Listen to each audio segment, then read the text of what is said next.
management. We have Chauncey, Jackie, and Cheryl Meads are all here, so thank you.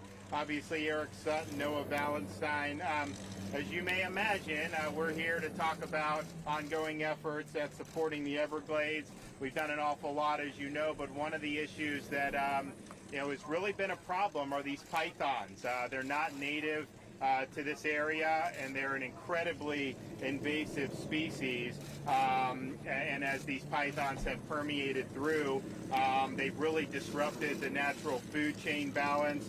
They've threatened endangered species, they've decimated other animal populations, and they're disturbing the ecosystem and threatening the biodiversity.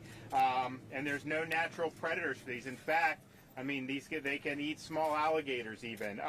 And so they've been multiplying. We've been advancing python management policies for several years. There's been some success, but we need to do more. And so we are here to announce some of the next steps that we're taking. As you know, the Big Cypress National Preserve is largely inaccessible for python removal. I've spoken with the Secretary of the Interior, and he has agreed we are going to go forward with an access plan for python removal in Big Cypress. The details are being worked out, but that is going to happen. So I appreciate the U.S. Department of Interior working with us on that. But we also want to do more here in Florida. So FWC, Department of Environmental Protection, and the Agriculture and Consumer Services Department have just executed an agreement to allow for the removal of pythons in all state parks where pythons are found. So that's over 130,000 additional acres. And then between South Florida Water Management, FWC, and DEP, I am, as my administration, we're committed to doubling the resources for python removal in the upcoming year. And so hopefully that can, part of it is research, trying to figure out the best way to identify these pythons, and then obviously being able to remove them with contractors or however you do it. And then I'm also directing FWC and South Florida Water Management District to collaborate to do a number of things. One, make sure their python removal training programs are interchangeable. If you qualify with FWC, you should qualify with South Florida, and vice versa. Share and jointly pursue research on new technology to help detect and remove the pythons. Jointly host a Python Challenge every year. Right now they've been doing every 3 years. I think that we can get people interested in doing this.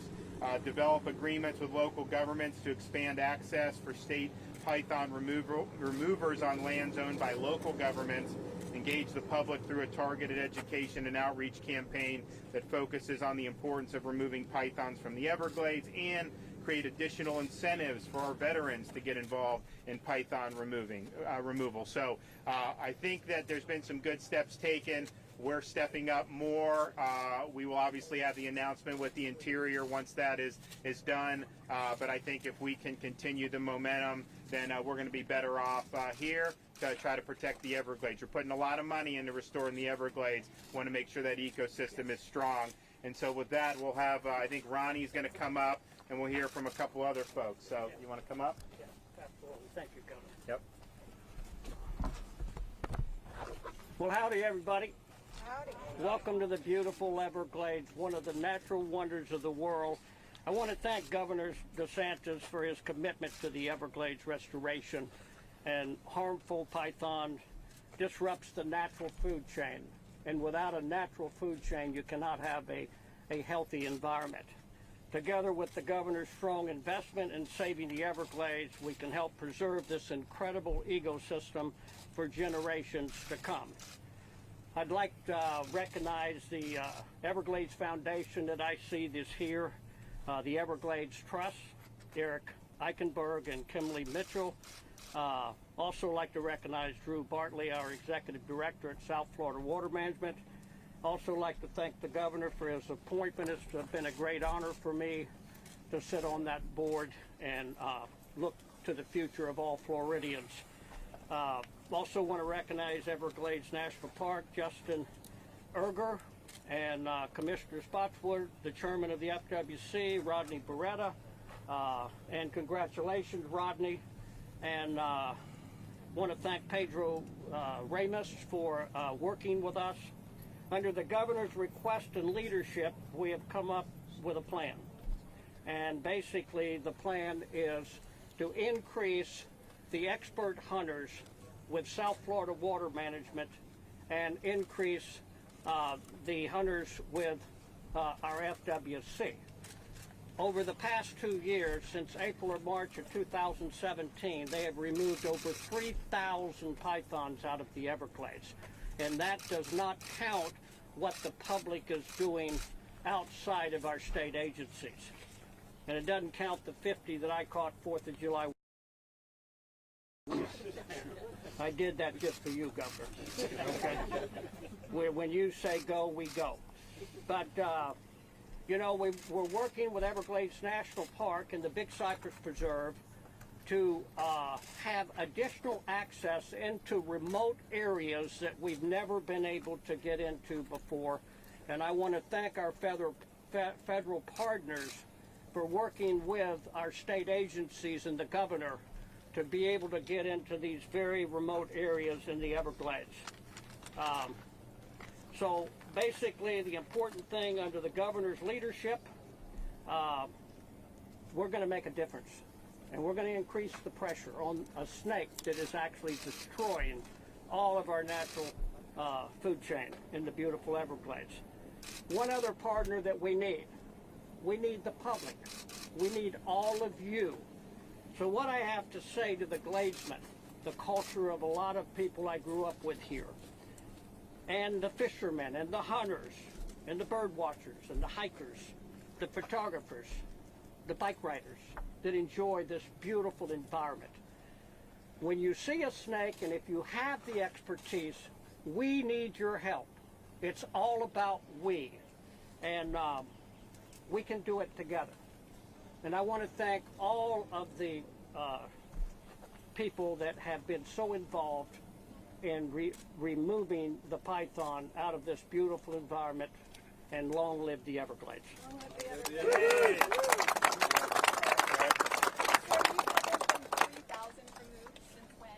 Since March and April of 2017. Well, thank you, Alligator Ron and Governor. I really appreciate the opportunity to speak. I'll be quick. I know it's hot and a lot's been said, but as an ecologist, the Burmese python is an ecological challenge for sure. And Governor, I really appreciate you supporting. There's a lot of folks that will say you can't get in there and manage them. You can't control them. We're not going to get there. Well, that's not going to be our attitude moving forward. And when I say our attitude, I mean all of the partners. And as Alligator Ron said, it depends on everybody helping. So we will not relent. We will employ technology. We will employ these hunters. And Governor, thank you for the challenge. The challenge is accepted. Secretary Valentine. Thank you, Governor, for your leadership. I'm not sure whether I'm sweating because it's hot out or because it's I'll say one of the things I appreciate about your leadership, Governor, is that as we get together, it doesn't matter which agency is taking the lead. The question is, what's the goal, right? Protecting our environment and making sure for DEP's front, for the 175 state parks that we're stewards of, and for the lands that we're acquiring to protect for future generations for Floridians under your leadership, that it shouldn't matter who's doing the managing, that we're working together as FWCC, as the Water Management District, to make sure that we don't just acquire lands that need to be preserved, but that we're taking the actions to make sure we're preserving them. And certainly managing invasive species like the Burmese python is critical to protecting the resources we manage. So, Governor, thank you for your leadership. All right, I'm going to get in the middle. We'll do one quick. Hey, you know what? Man. That's No, right there. That's You got it? Guys, sit down. That is a big boy. Holy cow. This ain't big. iPhone, put that down for a moment, please.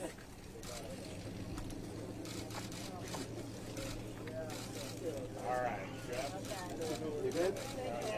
And long live the Everglades. Okay, we'll take a Long live question or two. Alligator You guys. Ron. Anybody? For any of us? an issue. The president is addressing it today. It's going to 2 locations in the country. Florida is not immune to such activity, behavior. What are you doing to help strengthen some of the softer ties here today? Well, there's, as you know, the legislature has done a lot before I got in, and then we got tens of millions of dollars for funding for things like school security, which I think is important. But then we've also, early on in the administration, I tasked Florida Department of Law Enforcement for developing a proactive threat assessment strategy for dealing with some of these people, because when you read the Marjorie Stoneman Douglas report, if they went back and looked at a lot of these incidents, and the vast majority of them had red flags that were not heeded. And so the threat assessment posture is using a lot of different tools, including things like data analytics, to be able to identify this, and when red flags are there, to act. And so, you know, the legislature passed this red flag for people who are not mentally capable or dangerous. Well, if you're doing a good job of threat assessment, then you're able to put that information into the legal system. So I think that is necessary, because you look, we've had crime decline in this country for a number of years, which is great, but then you have these types of things which I think have to be treated differently. The approach needs to be different. So we're in the process of doing that, but I think there's a lot you can do working in collaboration with different agencies and utilizing some of the resources of the private sector. And you're right. I mean, obviously, Florida has had its share, but I'm happy some of the folks from Parkland have been instrumental in pushing for some of these reforms, particularly with threat assessment, and I think that is really a direction we need to go. Anything else? Can you talk about why you ordered the state investigations into the Jeffrey Epstein matters in Palm Beach? Sure. Well, as you know, I mean, obviously the Epstein, there was a plea agreement that was hatched, I think, at the end 2007-8 time period, conduct involving really from, I think, 2002, 2003. This has now been back into the news with other revelations. New York, obviously, has brought a case in the Southern District.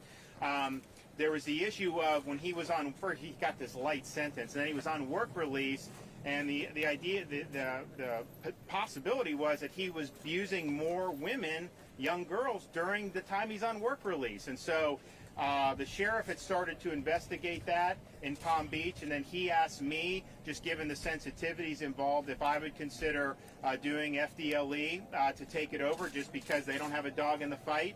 And so they did that, but then as I looked at it, I was like, you know, just that investigation really isn't enough. There's a lot of irregularities surrounding this. Now, there's some statute of limitations issues, but to the extent you can go in consistent with statute of limitations, you know, I want to hold as many people accountable as we can if they deserve it. And so we assigned the state attorney out of Martin County, again, the no connection of Palm Beach, and they'll be working with FDLE to investigate. And obviously, I think it would have been better to just have this done the right way the first time, but that's not what happened.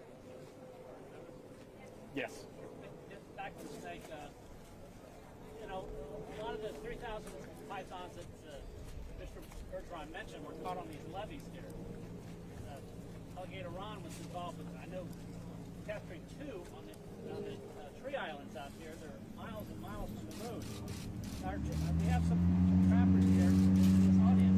They can't get very far out in the woods, and they need access with airboats and field bugs and full tracks to get in this area. I know there's some high concern environmentals in pristine areas, but you tap down the grass, it grows back in a year.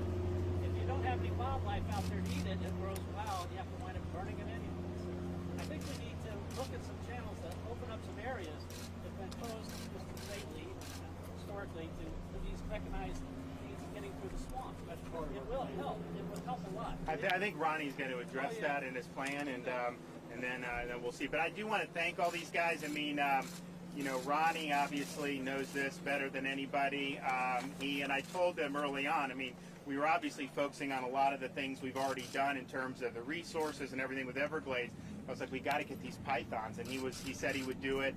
Noah and Eric have worked great together. And then I got, Rodney, we were talking about these pythons. I was like, you need to be on FWC because, you know what you're doing, and this is something that you're concerned about, and I'm concerned about it as well. So I just want to thank all these folks for doing it. And, I look back, I don't know how these things got into the Everglades. I mean, I heard people say, Hurricane Andrew may have done it or whatever, but bottom line is it's taken a big toll. So this is us fighting back, and I think if you've looked at the thousands that have been done, we're going to have more access, I think, with the agreement with the Interior, and then they're going to step up some of their efforts. So if we can increase that, we may get to a point where, we're making some really, really good headway, and that's what we're trying to do. So thank you guys for coming out. I appreciate it. Awesome. Thank you, Governor.